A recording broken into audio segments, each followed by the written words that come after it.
Welcome to the Comic Book Club. Today's book was Justice League 69. It was D's choice, and D Runk. Lead us away, my friend. Hey man, I got a random copy to show. There's something on it. Oh, That Dan Dan Jurgens. Jurgens. Wow. Yep. So it's Dan Jurgens' art and story. It's not inked by Brett Breeding, so the art looks a little bit different than his normal stuff. But yeah, man. Starts off with if you remember, Man of Steel 18 ended with Doomsday pretty much just like running through like a highway and Yep. hmm messing up a bunch of people. So And he didn't um even interact with Superman. He just sort of was doing his own thing. exactly. And hmm and here you got Maxima and Booster Gold from the Justice League helping out people from this inferno. It's not going well. Um, you got Splash right here. You got they're just putting out fires and helping people, and they start to hear rumors of a monster. Um, so they're got the OG Blue Beetle there. Girl named Ice. That's Bloodwind. Um, and then you got Fire and Guy Gardner, who has a hmm yellow Sinestro Core ring. So they're getting ready to go find whatever made this mess. And then you get on to this last panel here where it's Cat Grant from the Daily Planet has her own show, and she's about to start interviewing this fancy gentleman right here, Superman. hmm So they're tracking him down. They're all uh, psyched about kicking his butt. Um, pretty cool. Here, uh, just asking some interview questions, what have you. Here you get this interesting moment between Blue Beetle and this Bloodwind guy. He's asking him to use his psychic powers to see if he can read his mind. Um, and Maxima's like, "Oh, I'll do it too." And Blue Beetle's a little pissed off about that because he wanted to see if Bloodwind could do it. He's trying to gauge the guy out because so far he's kind of a bit of a mystery. And then he goes, he's probably just going to let Maxima get it first, and that's exactly what happens. That comes into play here later. Here you just got Doomsday is continuing to smash trees, and he's not very nice to Bambi's mom. hmm So it's Interview, Doomsday that killed Bambi's mother. it Yeah, was. that was the twist. And here he sees the Blue Beetle beetle ship or whatever it's called, and he picks up a log. The bug. He just Yeah. yeah, the bug, and he just hurls it right at the thing and smokes it, man. Hits it like a missile. They're all hitting the deck. Okay, then I was wrong because I thought he threw the deer. He threw the deer. No, Really? I thought it was the deer. I think it's a log too, D. yeah, I no, thought it was the deer he threw. it it really to me looks like He a grabs log, the deer. I and thought you can see the log launching there, and then in the next panel. Okay, I no, thought I, I, I thought it was the deer. Because he I thought grabs it the was the deer too. deer's neck, and it looks like he launches the deer up at the. Yeah, but Because he, look at the log that's literally coming out the other end of the ship. Like that's not a deer, right? Really? yeah, no, Yeah, and here he has the deer in his hand, and he notices the thing, and now he's picking something up, I which somehow I is didn't it, catch that. and that looks Okay, to me here. more like a log, um, I thought and it would be not. cooler if he threw the deer. You know what I it wouldn't is? have That been. silhouette of the bug looks like the deer being thrown. Yeah, you're right. It is the log. But Yep. I So thought it was the deer too. I really did. I thought that would be nope. so cool and so brutal that It would have Bambi's been. mom was used It to would take have down been the bug. brutal, but yeah, he threw a log. So we're back on track. And hard hitting questions, asking Superman about leadership and if they're doing the right thing and all that jazz. Um, And then everyone's hitting, helping the people that can't fly get back to Earth because the ship crashed. And here is where Doomsday starts wrecking more shops. He just punched a beer truck. And then you got Guy Gardner's about to go take him out. What a waste of And- beer. Yeah, dude, not okay. And then Guy Gardner, like before you could even touch Doomsday counters it, and he comments so fast I didn't even see him, and he was about to say move, and that's when Doomsday just stomps on his head and punches him in the back of the head, and he's I don't just get already. why Guy Gardner's not dead there, but okay. Yeah, well, I do believe that that ring affords you some protection, whether or not, like, but if not, yeah, he should have been absolutely pulverized right there. Hmm. This fire chick is starting to hit him with a bunch of fire. It's green in color, which is pretty cool. This dude in the audience is like, "Hey, is that fire chick like a total babe?" And he's like, "Yeah, next question." I thought he answered that really well, actually. Yeah, no, he did. He goes, Fire is good at her job and a terrific person. Next question. Yeah, I know. Such a Um, politically correct answer. so this Bloodwind character supposedly draws on the spirits of the dead. So, Yeah. summoned a bunch of dead power and then walloped Doomsday really hard, and it didn't even phase him. And it punched him right into an oil refinery, and it's not going well. And you can see him kind of burning here in the fire. Yep, he's not doing good. Mm. And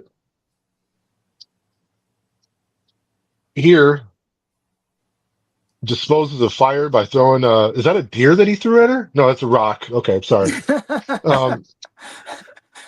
And That'd be funny. so He just keeps on throwing deers at people. that would be really brutal.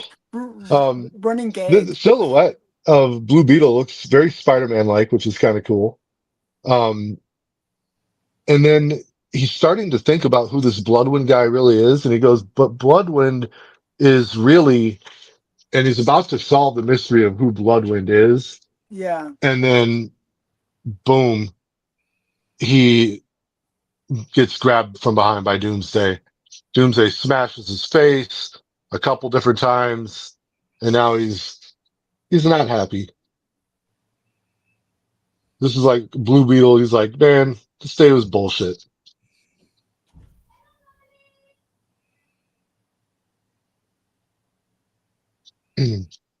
Superman continues to answer tough questions. This one more about like why it's important to have violence as a part of his job. Doomsday just keeps attacking. Like everyone that is attacking him, he's got a counter for it. He throws Blue Beetle up into the air, or is that? Oh no, that's a deer. Sorry. And Okay, I get it. I know. Let me be an asshole. I'm not saying anything about anyone's mom or anything. And you can see Blue Beetle is he's on death's Crushed. door right here. Yeah. Mm. Booster Gold, not happy about it. He wants to fight him. I think they all have too much ego though, because they all like, oh, I can just take them down in one shot kind of thing, and they all get destroyed. They're Yes. used to being able to take everybody down, right? Like it's not like they're completely useless as a team, although they have weak powers compared to others. Mm. They're Yeah. used to taking people down. And here, his punch comes in so fast, his force field almost doesn't protect him, but it does. Knocks him back quite a bit. And Superman, now he knows that there's trouble afoot. He starts flying that way and catches him. And that's when you get the splash on the last page where he says it's like Doomsday is here. And that's where the issue ends. And it says, continued in Superman 74. Don't you dare miss it. I didn't. Nope, neither did I. But um, hey, overall, I mean, it's hard to keep the book subjective. I do think like finding out who this Bloodwind guy is in the next couple issues of Justice League is pretty cool. Yeah, Yeah. so it's not part of the story of the No, death of Superman, but it is part of the Justice League story. it So what? Yeah. becomes Who is actually. I think Bloodwind, it's the anyways? next big. I think it's the next big storyline after Doomsday and Funeral of a Friend Yeah. Okay, for Justice League. because I But don't know that character that well. So yeah, no, You but know the character. what? I do. Is he when you Steel find or one out of who it those ones? really is, when you find out who it Find really out is, who you'll it know. really is, you'll know the Yeah. character. Um, but hey, I'm gonna grade the cover here. I'm gonna give the cover. I'm gonna give it a 4. I think the art is very good. Um, and it shows that Doomsday is very powerful. He's very hard to stop. Everyone is struggling. Um, and I just think that it shows you what you're about to get into with this book. The interior art. Um, I love this style of Superman, dude. This is my Superman right here.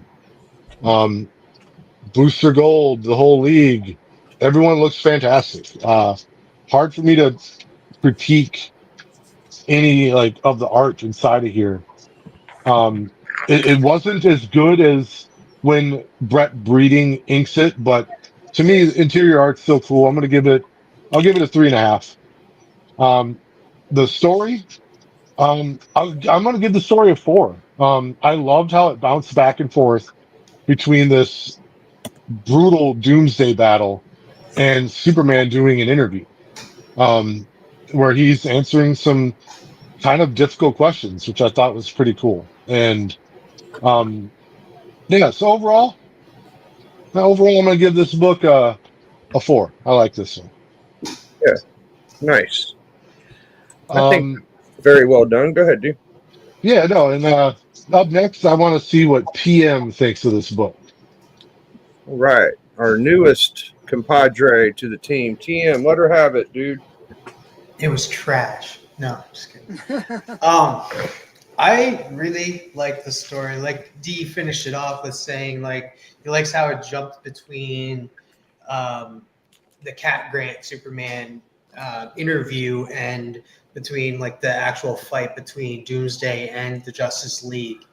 And we've really got to see how vicious Doomsday is in this issue compared to the last issue for sure, because he just killed like all he did was kill a Tweety bird and knock a few vehicles around. This one he did some damage to some people and he roughed up some people pretty freaking bad, and it's left up to the interpretation. I thought like Guy Gardner could be dead, and part of me does think that Blue Beetle is dead due to the fact that they did say at the end he's like, oh, I don't know if he'll make it, and then that's when Booster Gold goes like ape shit and goes right after Doomsday. It just starts punching and starts using his power beam. But there's one moment I did like. I don't know a lot about the Green Lanterns at all, so the one moment that did stand out for me was when it was jumping back between the Cat Grant Superman interview and the fight is where Cat Grant asks Superman like, hey, why did you take away the power, like Green Lantern's power?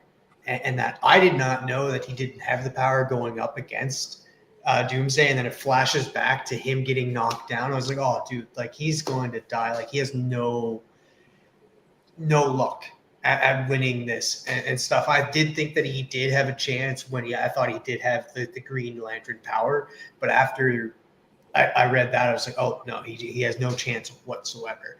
So I really do like how they jumped back and forth, because we even got a little bit of like who these characters are. A little bit like for any new reader that's jumping in there. I do know who Bloodwind is. That's the one thing I do know. I just don't know if either one of Guy Guy Gardner or Ted Kord's Blue Beetle is alive after this issue, and maybe we'll find out in the future. I really like this story. I thought it was well done. I am kind of connecting it to the Superman trailer that just dropped today, just because of the fact that instead of Lois Lane, Lois Lane, it was Cat Grant and stuff. So it's different though, because you're in, while that interview is happening with Cat Grant and Superman, this Justice League stuff is happening. But in the Superman trailer, it's happening, and then it's a flashback. But we do get Guy Gardner in both, so I just wanted to. I was thinking that same thing. At least Guy Gardner's there. Yeah, I was thinking that when I read that, I actually had just. The weird thing was, I had just watched that trailer, and then I was like, "Oh crap! I got to read the book for this week." And then I read the book after it, so it was just like, wow, and it's just like so I fresh watched in the my trailer mind. today too. Yeah. I think James Gunn knew that we'd be reviewing this book, so that's Seemed why like he it. did it for us. He did it Well, for I us, think guys. so. We want If James fan of Gunn the is show. watching, he'd better put Herco in the movie. Where's Furco? Yes. But yeah, though, I really enjoyed the story, and I thought it was well balanced between each different story that was happening, because we had two different stories: the Cat Grant Superman story and the Justice League story, and that. So I really thought that was balanced very, very well. So let's get into this rating here. For the cover, I don't know what it is. Like, I didn't enjoy it as much, so I'm gonna give it about a 3. For the art inside, this is where it's hard for me, because it was really good art, like especially the far away, like with the team and that fighting and stuff, and then the way that Superman was drawn was perfectly. But then you get some close-up shots, and it wasn't that well done, or you get like so many great panels, and then you turn the page, and then I was just like, oh, what happened? It seems like he just gave up at a point, like, and that was very disappointing, because the art was really good, but then it lacked in some areas. So I'm gonna have to give it a 3.5 for the interior art. Story, like I said, absolutely loved it. Thought it was the best part of this book was the story. How Superman dealt with the interview's questions, how it balanced itself very, very well, how it gave us more of an idea of who Doomsday is, how much damage he can cause, and how indestructible he is, taking out the Justice League one member at a time. I would have to give this story 4.25. So, and overall, I would give it. I'd give it a 4. Okay. Because there was great art inside, but then it sometimes lacked, and then the story kind of made up for that anyway. So yeah, overall 4. Yeah, so thank you very much, Tim. Who would you like to go next? I am going to pick Matt. All right. Wow. Okay. I think that this book makes a great mid-early act for the whole thing. The whole two separate things, and then they finally combine when Superman hears and discovers what's going on. Great. That was a great part of the book. The fact that, you're not there. Also, the fact that in the beginning, the Justice League didn't know what they were going up against. Again, great things. It's like the calm before the storm, and then we start to see. I like that part of it. Also, there is a part that, as a regular reader back then and now of the Justice League International, or at the time they were America, they changed the name. It marks a big difference that Dan Jurgens is writing it as opposed to Keith Giffen, because Jurgens have them concentrating on the thing at hand and not being idiots, doing their back and forth banter, their stupidity thing. Mhm. You know, like the insane, like the constant dad jokes. So they were actually trying to pay attention and figure out what to do because Batman's not there and Superman's not there, who they usually use Think things to through. be the brains. Mm. So you also complicate things because they don't know what Bloodwind's capabilities are. So they have a wild card on their side. And as I said, everybody's got powers, but they're not the strongest people in the world. So seeing them going in, knowing what they're going up against, because we had a clue, they didn't, was brilliant. It was a good middle early act for the story at hand.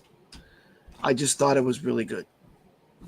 So cover, definitely a 4. Because it's well done. You've got the characters that are in the book. You've got the bad guy.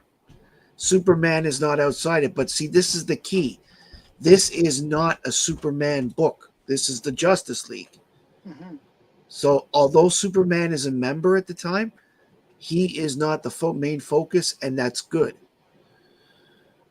The next part, interior art, again, it is overall really well done. But there are places that, were not as good as others. Honestly, they did a good job of making the gory parts shadowed. So it's hinted at, but not actually seen.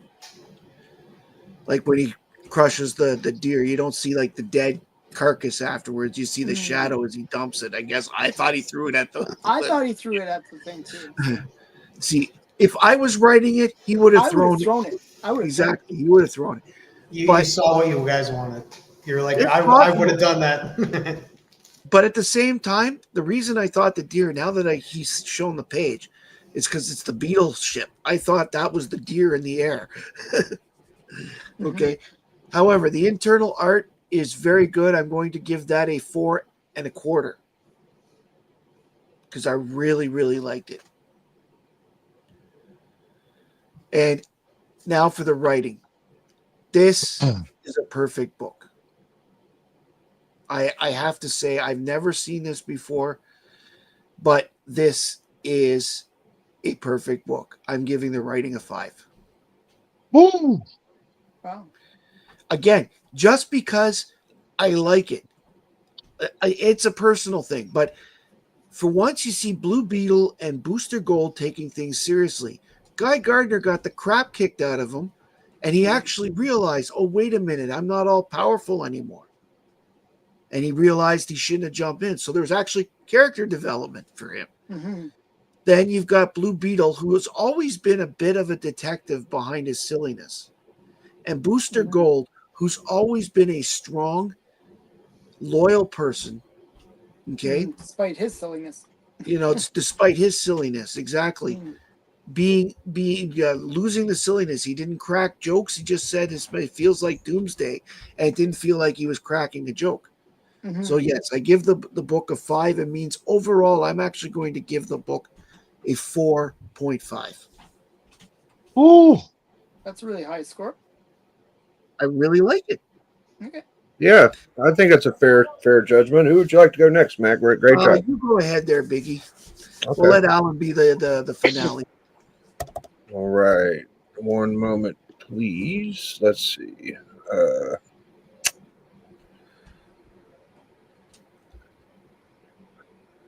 17.75. I've been cheating and scoring in between stuff. Anyways, all right. Total up everyone's score and then add them all together. 48. All right. So for me, I am a super big fan of this this arc of Superman, Death of Superman. I've said it a million times, and Reign of Superman are my favorite comic book story. So this cover, it don't have much of a background to it, just red, but sometimes, like I said in the past, you don't really need cities and trees and shit like that. You got the main focal point in front of you right now. You got Doomsday. You got the characters that he is going against in the Justice League. I think that it's a fun way. I know you guys have talked about the way the panels, like you get less panels as the series goes on. You start off with a good splash, and then you get 3 panels on this. Every page is 3 panels. Sometimes they're split up. Um, I like how he does all this with one arm tied behind his back. He still hasn't really even got out of the suit. Besides, he has his knuckles exposed now. So the further you go, the more of his suit stops hindering him. And I think the tree punch is where his knuckles kind of came out at, if I remember right. So it's interesting to watch how he's able to maneuver with just one arm and how much of the suit gets damaged as he goes through these battles, how strong these characters are, and how weak he makes them look. It was actually pretty impressive when what's his name again? Bloodwind or whatever. Yep. Bloodwind is the name, yes. And Bloodwind actually lays a punch on him, you know. Until that moment, like he hasn't really. I mean, we know now from the books we read earlier, he's battle ready. You know, like he's already been through some pretty tough He already went stuff. up against Darkseid and a bunch of biggies. Right. He laid waste to all Darkseid soldiers and a bunch of lanterns and all types of stuff up until this point. So he's tough, super tough, and these guys don't know that. This is all new to them. They've never seen this character, you know. And he's just laying them down. It's freaky how tough he is. You know, Dee did a really good job of showing y'all panel for panel, but you know, he does Green Lantern pretty dirty. That was crazy. I like the way that they show the speed, like Dee said. He wasn't able to finish a sentence. Good shit, man. The way he threw the tree through the ship and looked like a missile was thrown so hard. So I'm going to start off with the cover. I give the cover I'm going to say I'm going to say 3.75. 0.75. Not quite a 4, but very well done. Inside, I mean, besides Kirby insides, these are kind of my favorite. I don't even know who did it. I just know I like it. Jurgens. I didn't see. Who was it? Jurgens? Oh, it was Jurgens? Okay, good. Yeah, I didn't see, like, any weak points. Panel by panel, solid, good. Nothing was weak. None of the faces looked weird. There was pain and agony. There was excitement. There was fighting. There was action. This is done beautifully. So I'm going to go 4.5 on insides. Very well done. Story, I'm going 4.75. 5. Story is fantastic. We're getting that slow build. At the end, I already know what's happening next. There's one part that I was hoping was in here. I kind of forgot how it ended. But I'm sure it's coming real soon in the next issue, and I'm going to be popping hard for that. And for overall, I'm going to go, I'll go 4.25. Not quite a 5, a little better than a 4. So those are my scores, and that leaves one man left. Okay, so I'm going to be a little bit the odd man out on this one. I did like the book, so don't get me wrong. So I think DC does such a better job on character than Marvel does. One thing that I always found that you can pick up pretty much any DC book and not know any of the characters, and by the time you finish the book, you know the characters. And that's such a DC trait over Marvel. Marvel doesn't do a good job of that. Marvel just assumes you know everything, and you have to look at all the asterisks and figure out all the other books that you have to read to figure out what it was that you're supposed to already know. But DC does a good job. that, you know, things that they did really smart was using that interview to kind of put in that filler that you might not know when you're reading this book. And that was, TM, you did a good job of mentioning that. I thought that was really well done. For me, though, my big issues with this book are not really big issues, but so really what we're having is the first story that we read is we sort of get almost like the incident where the alien crashes on Earth. Basically, that's the kind of situation, and he's sort of starting out his journey. And then you get a total separate story with Superman, and that's the story. Then you get this book where you know, one of the things that if you want to show how powerful a character is, what you do is you have him go up against either a team or another big baddie that he destroys instantly. You know, that he that's kind of a setup. It's a, you know, it's a comic setup where you know, if you want to show that Doctor Doom is really powerful, well, you get him to kill some major character, just like, you know, like Thanos, blah. You know, that's what this was. This part was really setting up. Okay, we're gonna, this character that we've introduced in the first book, kind of don't really know. We know that he's not nice to birds, but this one we know that he's not nice to deers. And I really wish this book had more deer killing and throwing at, you know, spaceships. That would have been cool. I actually would have given this book a much higher rating if it was the deer that got thrown at the Blue Beetle ship. I think that would just show how evil of a character he is. I think it would have been cool. I totally saw that, like, you know, because the way you read it, it looks like that's what happened. I thought it was like, oh, that's really cool. Not that now that isn't part of this, I'm kind of disappointed in a way. But that being aside, you know, for me, the cover was weak. I really didn't like the cover. Like, I'm a guy that buys a lot of books based on cover. I'm a cover buyer a lot of the time. And I'll go to the newsstand and like the new comics that come out, and I'll look at the covers and I'll be like, oh, I really like this cover, and I'll pick it just because it's a cool cover. This one wouldn't have grabbed my attention. I wouldn't have paid attention to this book. I wouldn't even known that it was a book that I should pick up to read for the series. I would have just been, okay, it's just another book. It would have just blended in for me. I just didn't like the cover. I give it a 2. I'm going to be really harsh on the cover. Didn't really think it was that good. The interior art, though, was solid. You guys got that right, where it's solid from, you know, pretty much all the way through. And it's one of those books that reads well because the art kind of carries you right through it very quickly. And it other than the deer kind of kerfuffle, where that might have been drawn a little bit more clearly, that,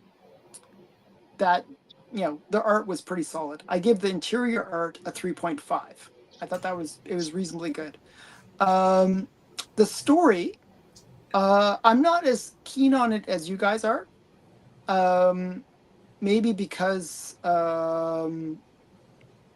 there's things that bother me.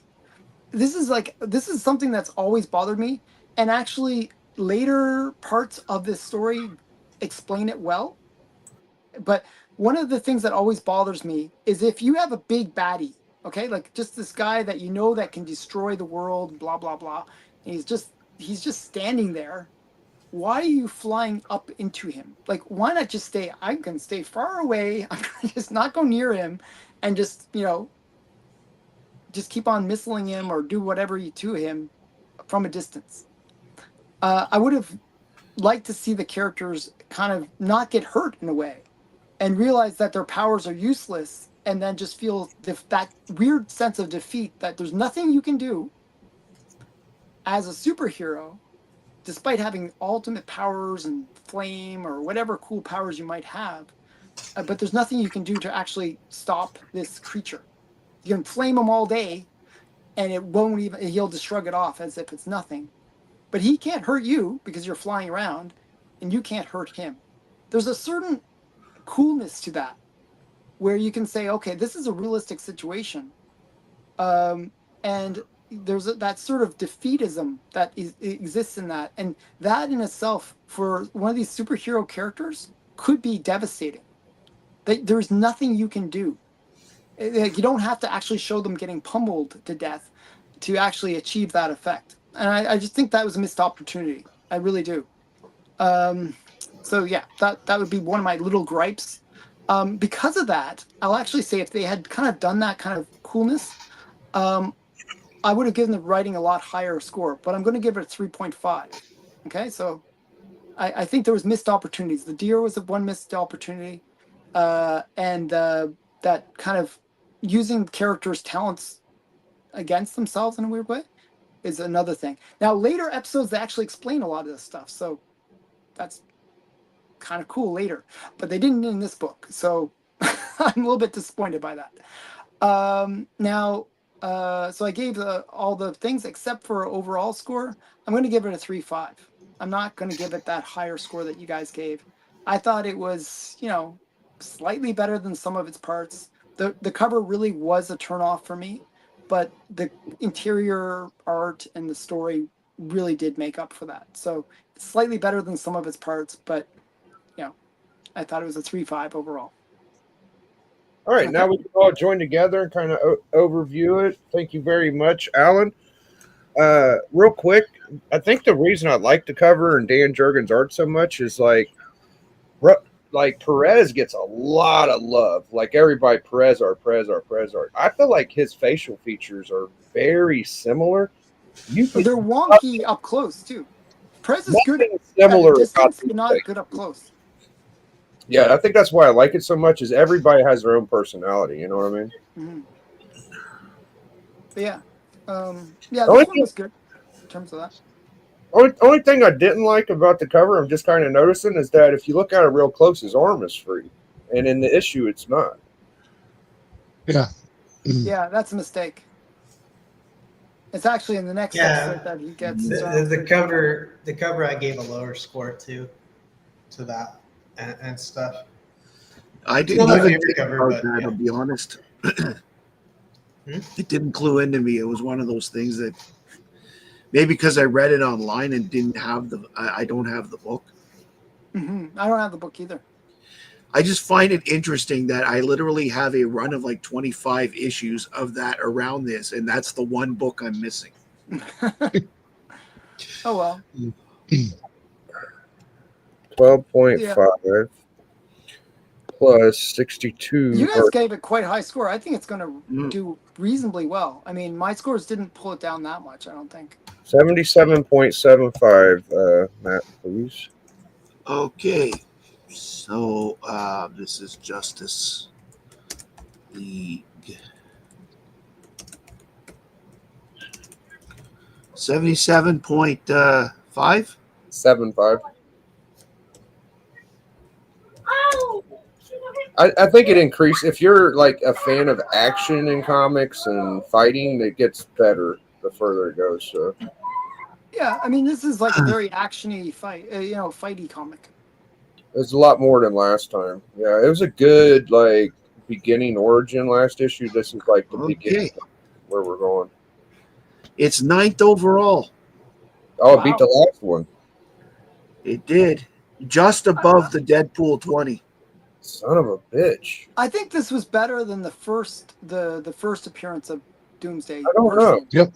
I feel like I scored it higher, but I'm not sure if I I like just didn't like the cover.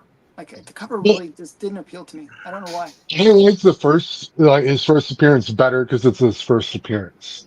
It's a bigger key. This is a better book, in my opinion. Like the story is more advanced in this than it was in the last one. The last one had a very mediocre Superman story. Yeah. And it had you see Doomsday crawling out of the earth and he's starting to kill birds and punch trucks but not a whole lot happens beyond that. Like here, you got to see him fight a team of a pretty below average Justice League team.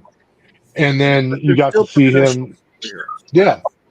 And then you got to see Superman kind of you got to see his mind a little bit and how he thinks. And I thought that was really cool. Yeah, I mean, it really does show that Superman is a diplomat, and he's like he is worthy of being a leader of the team. Yeah, I thought it like as I said, even even if you didn't know who Superman was, you read this and you can get a sense of who Superman is as a person. You know, Superman needs to get into politics. You know, I just Yeah. realized too is Superman fought a little team of crony monsters, and Doomsday just fought a little team of vigilantes or whatever. You know, it's kind of like even par. yeah, in a way they kind of set that up a bit. Yeah, You're right. Dude, I never good thought about observation. that. Yeah, good Hell yeah. observation. They both kind of just had an easy day at the office, and now they're about to meet each other. Yeah. So, Oh. All right. Well, we could further discuss this, but it is Alan's turn to pick a book. and you guys wouldn't let me pick the book that I wanted to So pick. just pick it. We'll do it because my next pick is like 7 issues, and I'm just going to go through the 7 issues. It's better long form, but like that's what I'm doing for Identity Crisis. Yeah, I'm not going to do mine. You guys will miss out. You'll never know how awesome the book is that I was actually Send me trying the to get name. done. I'm going to read it anyway. I'll read it anyway. Yeah, I just No, don't. no. I'm never going to tell you guys. You'll never know. You'll never know how awesome it is. I It's was willing to probably vote the for best book ever, and you guys will miss out. We could You'll still be sad. vote You'll for feel it. like your life is not complete, and you'll always wonder why. Why is my life not complete? All you gotta do is Because win me, TM, or D over. You might you Just could go. joking. Okay, so the book that I'm going to choose instead, I think, is Weird Science number 18. I gotta check the number though. It might not be that one. I'll find the actual number, and I'll send a picture or thing of it. But it's a really cool story. It's an anthology, but we're just going to read one story from the book. It's a classic story. Okay, so All right, we're going to do that book. Okay. I'll show you a picture of it. Maybe you'll recognize it. If it's the one with the spaceship.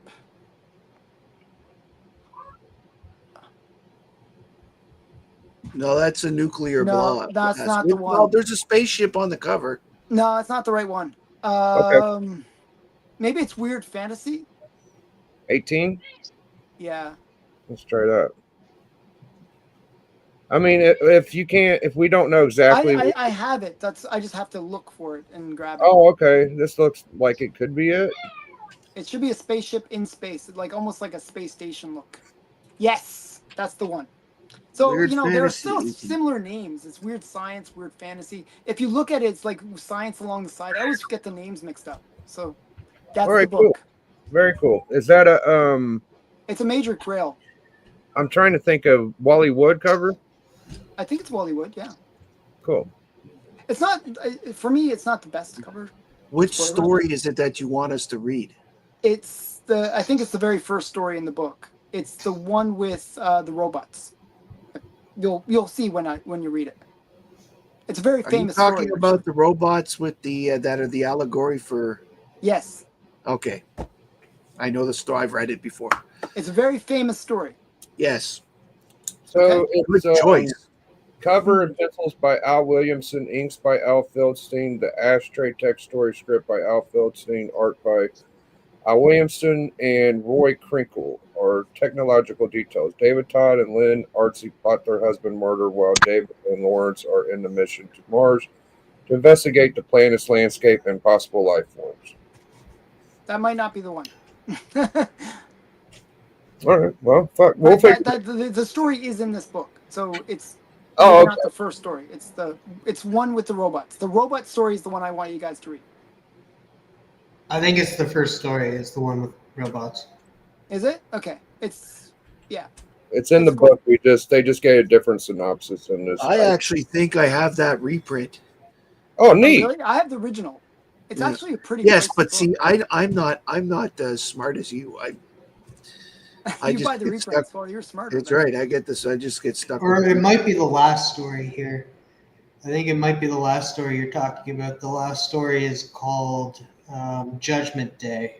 Yes, it's Yes. Judgment Day. I was That's trying to it. remember. I knew it. It's like at the tip of my tongue kind of thing. But yeah, Judgment Day. Thank you, TM. Oh, cool. It's very All right. it's a very famous story. Very That's famous. Frazetta in it. I bet that the last one probably got Frazetta. No, he didn't do that many interiors. Oh, okay. Maybe a cover. I don't know what's going on. There's a detached on here. Oh no, that's 20. Never mind. Nothing to do with it. Hey, But yeah, Very cool coffee mug there, TM. what's I the know coffee mug? I'm trying to. I make sure that I don't show the other side because it's a Christmas one. What? And it's not Christmas anymore, but it's in the peanuts. Well, you can always celebrate Christmas. I like the Peanuts, and the Christmas Peanuts episode was cute. When they have the little tree and the tree falls over. So yeah, it's a cute. good story. I like that mug. That's a good mug. The mug Yeah, on the Alan's- mug is really good too. All right, man. So we had a good one. Thank you, everybody. We'll be back on Friday for Collector Club Undervalued World Champion. I am the world champion. I am the undervalued master right now, but it could be taken away from me very easily if all you If gotta anyone do. votes correctly. Very If undervalued. anyone votes correctly for Golden Age books, then it will be taken away from It could happen. What is it, Matt? you. This is Supergirl 1 that came out today. At cover price, it's very undervalued. All right. All right. So hopefully we'll be back together Friday, and you'll see us in a week. So thank you guys very much. Appreciative to all of the network watchers. See y'all later, man. #enjoy. Right.